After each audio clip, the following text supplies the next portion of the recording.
Right. పంజగుట్టలో వ్యాపారవేత్త kidnap హత్యకు సంబంధించిన ఒక బ్రేకింగ్ అందుతోంది. వ్యాపారవేత్త విష్ణు రూపాని మృతదేహం లభ్యమైంది. ఎస్ఆర్ నగర్లో మృతదేహాన్ని గుర్తించారు పోలీసులు. ఫినాన్స్ వ్యవహారమే హత్యకు కారణమని అనుమానం వ్యక్తం చేస్తున్నారు. గత నెల 28న పంజగుట్టలో విష్ణు రూపాని అదృశ్యమైనట్టుగా కేసు నమోదైంది. ఇప్పుడు అతని డెడ్ బాడీ బయటపడింది.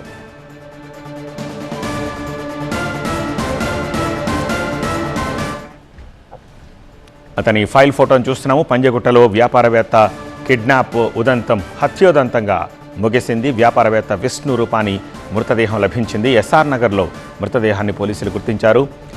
ఆర్థిక లావాదేవీలు ఈ హత్యకు కారణమన్న అనుమానాలు వ్యక్తం చేస్తున్నారు. గత నెల 28న పంజగుట్ట పిఎస్లో విష్ణు రూపాని అదృశ్యమైనట్టుగా కేసు నమోదైంది.